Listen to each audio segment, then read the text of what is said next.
no nine no anya bo pepe kai se ene aye ya wada kuta won sabo so bede da etoso edu enso wo fie pimbienu ene adonu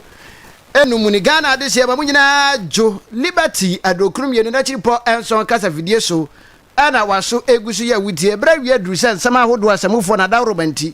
waje bra na fe waso no so kroje ede ama me semensin kondwa na fe menkenkan mambo no metra se na fe medi hu ejuma kama papa pa ede ema wo na me ka se kase boya waso egusu ya wutie se efrifidie mu ha ebetwa no de afa abefo ntentan fidie awudo no nyina so my liberty fm to di ane se okwa facebook no obe like na wa share wadwenkyere ye fa kase na odi agu ho ede amba ebrepam ye bagebre na afi yakenkan ni nyina enso ede amaho na empanisia kwanso sam denti na wotontaso tunso meyi nka ne santi sama wodo ya ye de ba ebi ene se another any DC amanyo konkrabata ye wato ya TV mantem wa friends am twerefo nhia mu edi enti ana wonom friends am twerefo nhia mu ye de wonsam eba ye bakwa ahoma no so ye ne aban kraje pani ya wa kontombra bebo nkombo ne nyina efa na anu ada assembly members sika ya abai wa ya aban kraje pani kan ya aban no modern bobe na wonom bode bo assembly members na we na aban wo muso musen e wonsam ye de eba sanso ena wo ensem fufuro afutuo akwa magana adehye eyede afutuo yede eba nigedie amano ne wonsam ne yakeka nyina aka ho a yede nyina eba besom sekase wo liberty adokrum yenu na chiripo enson kasa fidie so mekai wo se ene ya wote awakase boyimu no eyeme osomafo kwame owusu tigasie KOT mayentwa enwomere simakuma bi Liberty FM the giant of the west. Awe oman this year yan say kase bono ase na fe yankin kan kama pa emfama ho ye say kase na ase ye say ase e de free any this chine batan amanyuku nkrabata ya ewo atoye atifi mantamimu enrada ena any this chine batan amanyuku no wonom e friends am twerefo nhia mu ewo matena ye ya eno ewo atoye atifi mantamimu na dwumadie no ase mpanini ya internet toto wuro ya wonom wa amanyuku no mu no eba ye na wabra wonom ne nsamtwerefo ebo nkomo ena otitire ni ya wono ena ogina amanyuko no enemu ewo atoye TV mantam yimu ayowura ya friend say Michael Edu Big Edu ena dona edinim no na wohwe enkomobo ya wonom ne yombo ye de enkomo no dodo a ena wonom kan editu dwa na ba ko ya ebeto dwa ene say wamose wonom eka ama atoye TV mantam ne adehye ya ewo ha ate se na nsem we kam ya go se ene DC amanyuku no NPP sori ana wonom woro wonom ensam ya enya nokure entro ya adehye etwato won so no ano weden titru pa ne se ko ba ne se na nsen gadam se ya ekoso ni tu ya ekoso obahwa na NPP fo abodin we ka ho we ka ho ono chairman kura ne duru ba bi no NPP fo boni din na se ya beto dwa ne se na no na video bi enam framam ya ene se ohwe mu pa no a aban kraje pani ya woginam de ma adehye ya wonom wo so aman abato mpehwia so yon munyam for vasco bo na adehye chiri bi se gadam se papa yi se otu ane se otu na wo chiri mi se sansemi no kure bia nim ti wa obete no bogu MPP for omu ade a omu nye omu hwese le Ghana for enne me no ka say Ghana for age John Mahama ne policies na tumu a fe de omu enimiye a obi anim so onimiye ne se omu kotenase na omu akodwen ho omu se den na yenye a ebema NDC for Ghana for aka se omu ho efi na omu ankasa akotenase asema enye nokure na omu akwachichiri bi na no na omu acha ase e wo Western North ha enti de omu ye ne se omu nsa ade a Ghana for MP galamse omu kotenase a no makwa chichire galamse omu se NDC ni we ye galamse se omu beka ya mi wo hai as regional chairman omrebi omu kan se mi tu galamse wo akontomra omu so na edinam social media omu kan se honorable nkwa onu so tu galamse e wa akontomra eno omu de na namu a ena me no kase ye nipa no pi omu de galamse niema a enye nokure ena me no kase di aba a ye ka ho asem tia eye omu akwa ye bi di ato social media binumu a ene radio station bi omu aye bi di akwa tum se eye DC a owo swama ono ode drip mfidi a yato aba ese ye DCC kwan no ode ye galamse na yewra Michael Edu atwade nsam so ana ode etu dwade akire mu se we no wonom tete nsam no wo ma nya ne se ayasem bia keke ne se nti wodo ankasa ne mpanifo si fam akoye hwehwemu bia no a esefata ya efa won se so aman abanka tepani a wo ho no wonom ekasa wode drip video bi ye gadam sei enti okoye ekoye hwehwemu awodo na ne hwehwemu awodo no a wo ye ye ne nyina akyere se saa nsem ya wonom eka no kore bako kore nim kontompunku a no kure bia nim yen a ye wo region no ye ti ya pe akoye twemu se enim se enuanu wo mutwa ntro nti ye kokoye twemu na ye koye de ehu ye ne se fidie na si car no so a ye de ko no se wo hwe omo video na eye excavator for drape no excavator enka ho nti na je se no eye ntro na se ye mfa ne se enye excavator na wo ka no no wo hu ka eye car a esi su na car no de na eye drape car e de esi su na e ko ya e kohwe ye se car no kura no esi fa esemfo ya busumi obi a peso hu no kra wo mu no onko dade so a ne ties nyina ne koba nyina adwodwo e na sa wo hwe caterpillar no nso a na esi ho na hwe meme ye contractor ma ye adwuma te we mpo de enye contractor asem obi a ti ase sa wo hwe caterpillar na esi ho na ne blade no ne sika na ye di twa no na je sa we na achen ehu nyina ina monhwe nipo ye video no wose kosia de etwa mu ti kosia de etwa mu ene ye mfa ne se kosia ye dwada ne yekokohwe ye mfa ne se oti ya pe no de amnika koma so ba besi yard nu ha bibie nu ha ekire se ehu ebewe na ache eye wo ntro no na o di ntu obi obi na yerai atwa ne nsam so biem no ode adesede pa eto nsamtwerefo ya ye wo atoya TV mantam yi mu se akamia kwaye se NPP osun kokroko amanyugo no wonom pese opam kaba ene street ede hye wonom na waka che won se we a suit anytime ye dia bomwe enti wode adesede pa eto nsamtwerefo ya ye wo mantam yi mu se koba se ensem bi eboboba na efa ene di hye amanyugo no ho a yammo mode se be hwehwemu mapa ede afa ho ne mpo se koba se wuko nya se mpanifo so yase se na be ya hwehwemu no ye betimi aya waye krado se sika fam no wono be so yase aboa ama yetima hwehwemu a esefata ade a meka ahyembo media am wo Western North ne se be se efri na ekwe mu ye bibi a efre no hwehwemu journalist se muti bibi mumfo munyina monka mo ye ntimi ye no baako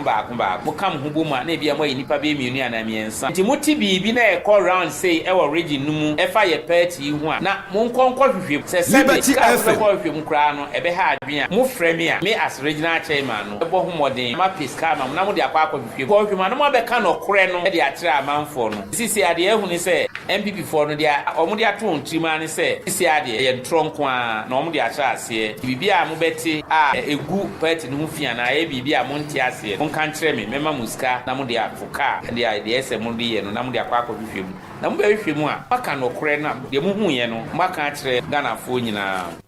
na ne kura mu yera Michael Edu asan etwa ne nsam no so ebiun na nensam no wode adesede pa eto ene bibia mayoko nanim se entro no body bi eye maka bi eye papa propaganda and some awodo ya maka de ato ene disi amanyoko titu ne ye na ye wato ya TV mantem ano adwobrɛw eye omfansi eno so ho nsem bini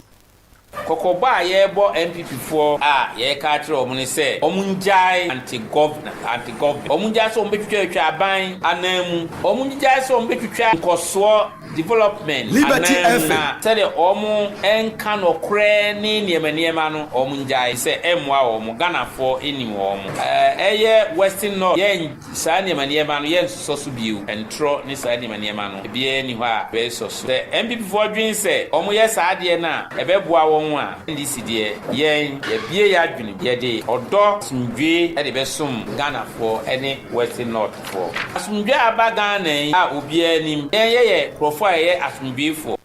ani ya woti ye aye titrani e de ma ene DC amanyoko nkrabata ya eno ewo atoye atifi mantam yimu yebra Michael Edu ya do na friend Big Edu na wode sansem gina no atudwa ama wonso waja bi atie Ghana desi ama yentra kase no so na yenkogina mu ewo ensem foforo mu na yetra kase bo no so na yakogina mu ewo ensem foforo mu a na nsaimu amane boba akoya ababetodwa na yadigan kra abo ho kombo wa bra ye ne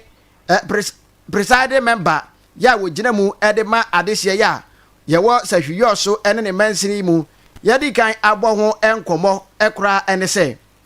ɛnɛ yɛkasa no ɛyɛ adeɛ sɛ aban yɛ a wɔte so yi no ɔbaa yɛ kyerɛm sɛ wɔn hyehyɛ pa de ma assembly members ɛnti watabiri sika ɛne ɛbɔsome biara wɔn nsa bɛka deɛ yɛte yɛ kora ne sɛ ɛyɛ Ghana sika foforɔ pɔtɔ kasam yɛse 1300 nkɔmmɔbɔ yi ma yɛnkɔ na yɛnkɔbɔ nkɔmmɔ ɛwɔ NPP amadwoko no afa ne yɛ ne aban krakye pani yɛ ɔwɔ akɔntɔmmra mansim danda nyina ɛbɔ no ahoma mu a ɔgye yɛn so nti yɛne ne bɔ nkɔmmɔ dodoɔ no a ɛwɔ fidua mu a yɛkɔ ahoma no so na yɛne onumonyamfoɔ Yɔsen Amboa abɔ nkɔmmɔ ɛwɔ ha ɔnabo teme ka mmoadwo mejo so kwame ɔnabo na bibia bɔkɔ deɛ oh ya mi andom ne mo mpa bo ye kuta bibia de dana kwa mu so jo ade ba ko ya na me de pɛ wasɛmpa ne sɛ yɛfrɛ wa wie anadwo ahomakyew ɛyɛ a wogye yɛso nyame nhyira bibiri me da ase bebre me na jo ɔnabo de di kan sɛ na ɛbɛkɔ yɛn nkɔmɔ bɔ no so kora na yɛ no bɔ nkɔmɔ ɛma wodi tudwa na nkɔmɔ bɔ ne sɛ na ɛma mpani John Dramani Mama na no bena dan na ɔba atɔ yɛ TV bantam yi mu yɛwura ɔba yei wodi wani di akyire kakra na ne nsɛm ɛne nsɛm a wodi kan de tudwa no deɛ na ɔbɛka fa ho menua amsa ne di kan meda wase na ma kye watifo sabe da bia meka sɛ adwuma wei no ɛyɛ adwuma yɛ ntrapa ko enye enti ɔmampanyini nso ahu sɛ sabe Ghana for eto aba mo no ɛwɔ sɛ ɔkɔ regions ahodo na ɔkɔ deda ɔmase enti me no di nkomo meka sɛ thank you to ɛna ɔba bɛda Western North for ase na meka sɛ me no bon komo bi ma meka sɛ ye campaign 2024 no omo di nsɛm bi bɛtoto dwa sɛ ɛwɔ sɛ yɛwura na deda nkwa kufo ado ɔne na ban na nka 2024-2025 uko main crop no ɛwɔ sɛ nke ton 6500 ɛyɛ kaniska no 65 million nti na meka sɛ sisia na wabɛkuta mantle no ɔbai ɔmiɛnte ne nka ɛnso ɔka koko ho asɛm wɔ hɔ sɛ ɔbɛhwɛ sɛ ɔbɛma akuafo no 70% na aban no nso 30%. Nti yɛwɔ atwemu a yɛtwɛn sɛ nyame yɛ adom a ba agɛs na ɔmo sɛ ɔmbɛbie koko no ɔde ɔseɛ bɛyɛ ɔyɔ sɛ bɛyɛ me papa ne mama mu a sɛ ɔmo yɛ akuafo wɔ Western North na ɔmo nso ɔmo bɛyi ha ɔmo ɛno ne ade a mete yɛ na ɛyɛ me dɛ. Okay enti we no na kyerɛ sɛ utro support sɛ ɔnhwɛ na ɔma ne mmerem seriously because yes nipa onam na so bi do na so won no bia o si nipa no ho nyɛ den ba so uko gina do ne mu a na hu ne yɛkɔ no se na do ho na kokoo na wosan ke to ne se yo ye to ne se ne se ya de tumi na ma nti se ne ɔka no ɛwɔ so ɔtɔ ne sa ma akuafo nso ho tɔ so na honorable ma mi sa we yo wo susu sɛ ɛboa na wabɔ no ɛne ne bɔhyɛ na wahyɛ 70% ya wɔ so wɔde bɛma akuafo ɛne bɔhyɛ wodi gan hyɛ yɛ no ne kwan so ano no na ɛbɛboa akuafo no minua ye de onse ye mie kokoo no ye bia ane ye betumi aka nsɛm apa ho because ye twɛn sɛ ye beto kokoo 65 million ɛwɔ Ghana ɛno ne ade a ye twɛn ɔma yɛn bibia less than 65 million na ye behu sɛ wɔne yɛn Ghana akuafo ani ne ye na ye ntro no de bɛgye tumi so yɛbra ma yɛnkɔ yɛnkɔmɔbɔ ɛnɛ da yi ɛso na no yi yɛte sɛ ɔmampani John Dramani Mama ne na ban wɔn mo ɛba no wɔn hyɛ bɔ sɛ assembly members ɔba alawan kakra bi deɛ wɔn bɛgye yɛbra na no yi abɛtɔ dwa sɛ assembly members bosome mmienu deɛ bi aba na ahwɛm koraa no a wɔn bɛgye Ghana sika foforɔ yi apem baako ne ahasa bosome bia 1300 Ghana cedis yɛbra ensɛmi ba ye wayɛ aban krakye pani wɔne assembly members ɛna adi dwuma ensɛmi a abai no wo ne sɛ aban no ɛne assembly members adi ne yi kwame mamena wase sabe amamu de ntoaso ɛna de da bia meka ne sɛ sabe aban bia ɛba aban mu a ɔwɔ ni so de hu bebre a ɔde yɛ da etudwa ade a yewura mahama ayɛ no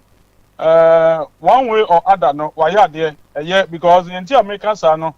assembly members no omo ye adwuma omo various lecture areas no in fact to be honest with you omo brepa because responsibility at that assembly ho no meka say tax ni bebre no omo na eye because on lecture area you be inviting a year you be inviting programs bebre program bi obekọ to be obi aware in sembesi ho first point of contact assembly member nti saa na monto na aban na tru ne de meka say ebem motivate assembly members no nti so always saa de way ebema your advantage and disadvantage the advantage ni bi ni say ebem motivate assembly members na momotumi aye adwuma ni ye say be ya those within the electoral area no ebehu omunyuma omoye because then time no owoni moto nti say month bi am na allowance kakra ono so betumi anya bi atoku agu ni moto ni mo de even at a monitor project ekoso on various area na social programs bi so koso a ebebo na mana so tumi represent electoral area no now aside that no me they na me hwe say disadvantage ni bi na me hwe say there should be equity of consent because local government no it is not sorry assembly members alone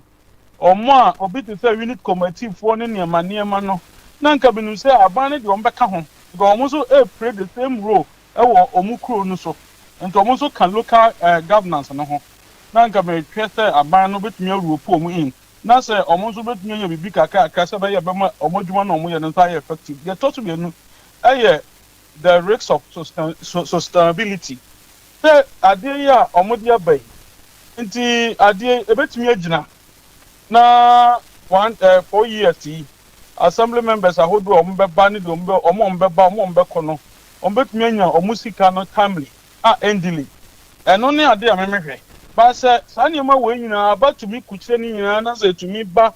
na odebebo assembly members na meka say eno de perfect ebebo assembly members no jo honorable obisi mi misau na ewe de wase ye misa say LPP amanyokuo ya enche mode kwa wiye ya okura sa ba na ya ban credit penny no na mo won hye pa bi e de ma assembly members menu ya hye pa wa ni tie ba ye the first time they shall say ye release motorbikes ama assembly members ye pension and ye de ba ye nti assembly member bia ne poya ne beso a ne ye ma motorbike omo di dwuma of various areas na enya ade ye gine biem nti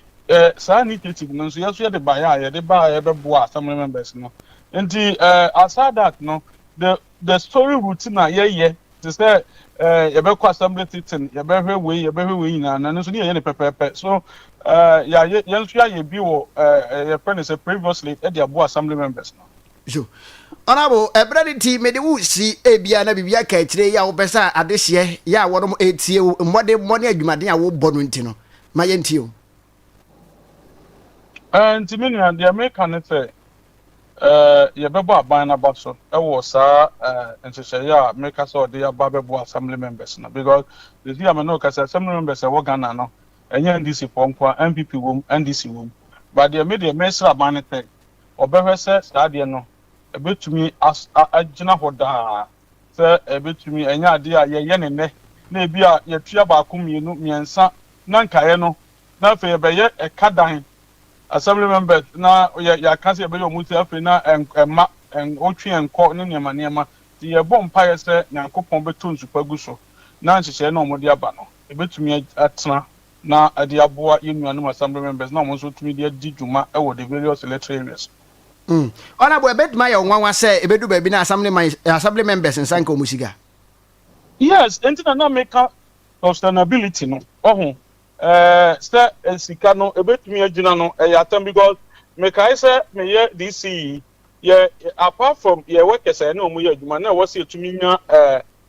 ye friend thing laborers na ombe ye adwuma eno no ye from casual workers e kodu ba bi no ye de agf na editi omuka so as and when na ye benya agf no ene etu omuka ebi wo ha obetumi atua 3 months abom ebi wo nso ka na do omuka 3 months because untumi ye quite richard kanema nti ebi na mehwe sestie say saadie we ya aban na ye no ebetumi a subsidy ama assembly members no a subsidy a ye da yame ase ba subsidy so obehu say ebeye tuma mentwe nti de o kan de bi ebetumi asi ebetumi ba say ombeji 1 year na another year kwa na ebi aka no mo sa nti yensem bebre nti mpa ne ye bo aban no yakopon ebeto nsupa ku ne nyama ba ku mienu o yeso na watumi afofele that promise na amana intact honorable mamena wase nso me da ase bebre hu opani ya ye de ko bo nkombo yi aye onimonyafo yosen amboa kane aban krati pani ya na ogina mu de ma adesi a wonom ewo akontomra abato empesua no so opani dare da nyina to yensa frɛ no a oje yenso ena ye ne no akobo saa enkombo yi abaga na adesi ye ntoa kase bo no so na anopai wo ade ache bia morning show so wa bra kayasu the man himself oje agua na ve otena so na obobu ensam ho no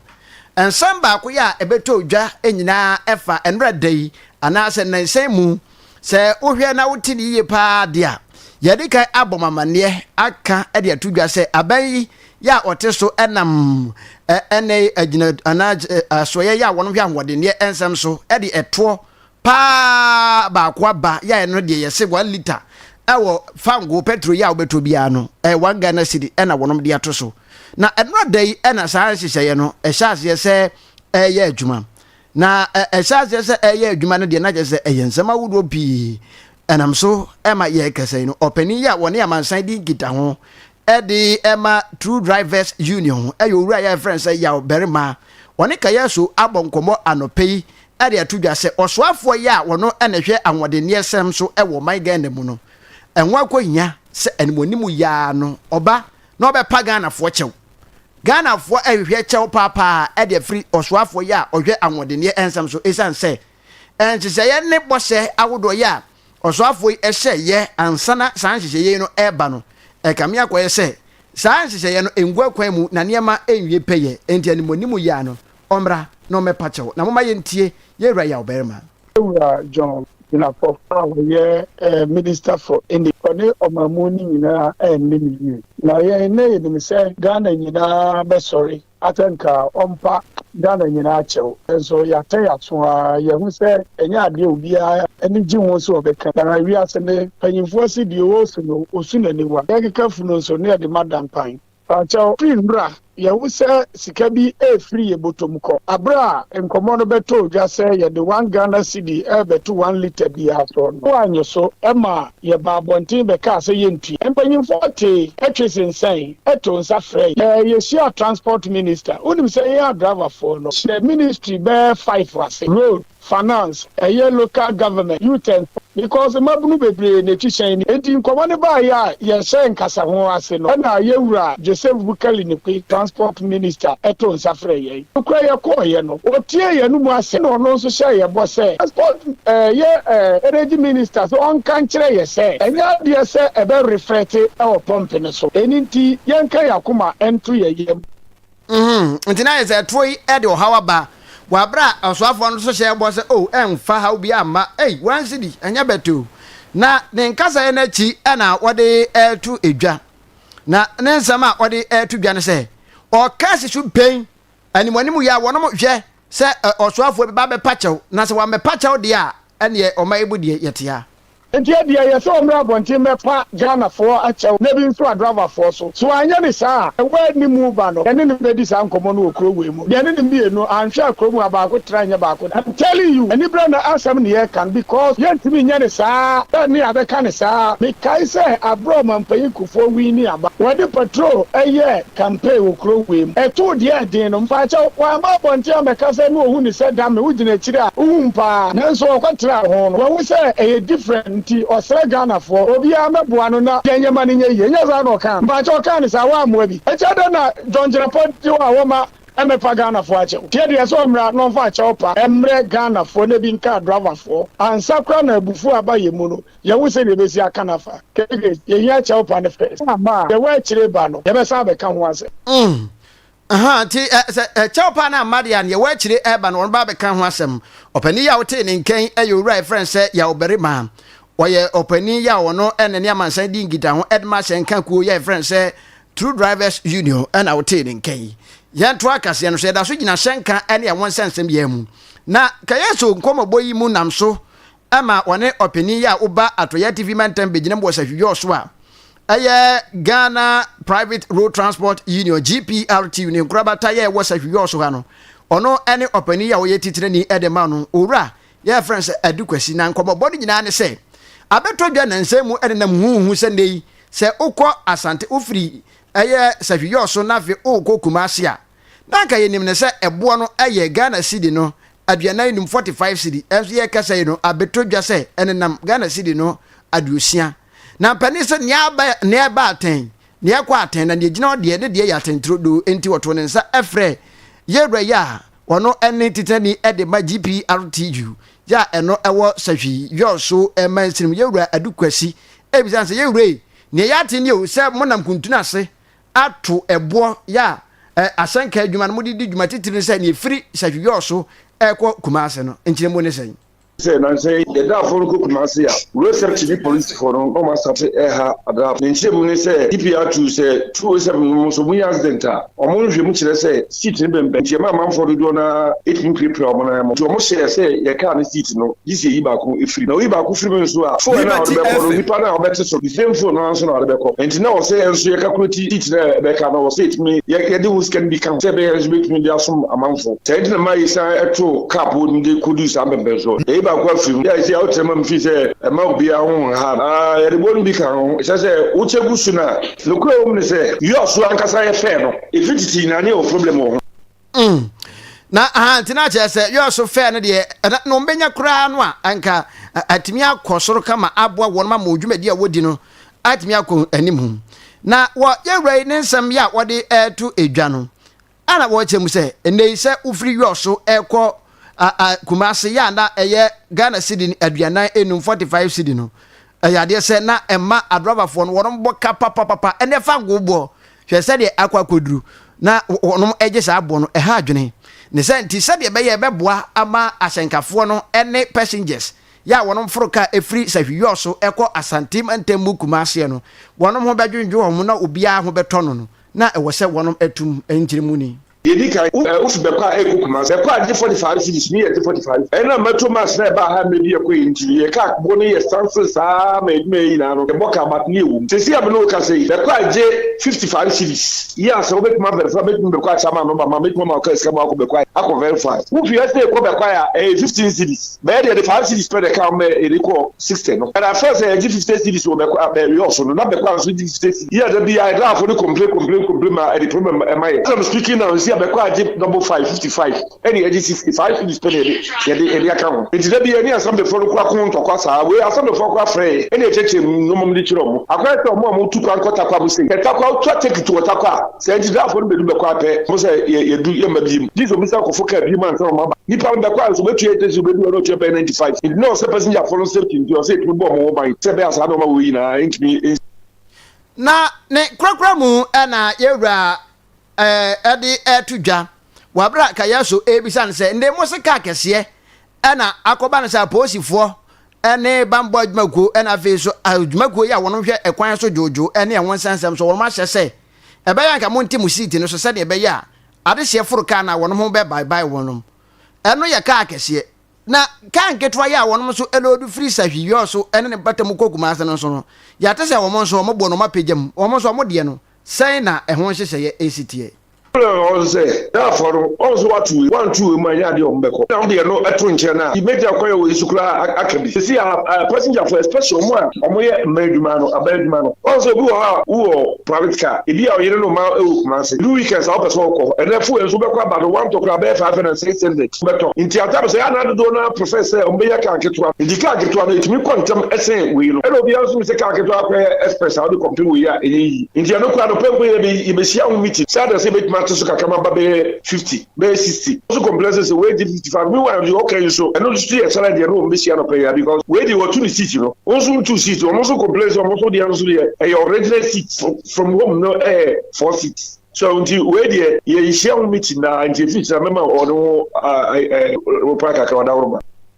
ani ya woti ye openi ya se oba sahwiyo so mansiribu a oda Ghana Private Road Transport Union GPRTU se titirani wonne da no chairperson owura efen se chairman adu kwasi ya ebreniti ye ntiment aso kase na si midin ade osomafo kwame owusu tikese KOT ene midin wuhiem ba bia de frame ya meje wo so ye sori so na ye sori die na chese eyade se DJ Losky eba asedai kwa ma brantie ya ye friend se ADB na dawroma ena ne waboa amba yetumi akɔ Facebook ɛma wonya bi hwɛ yɛ abrante yɛda na se yie papa me sɔre wɔ kaseɛ bɔ no so na fe DJ Losky enso aba na fe waba betoa so e the drive time no enso ahyehyɛ so yɛnkɔ ne sei Me de nyame asio me no ba ye na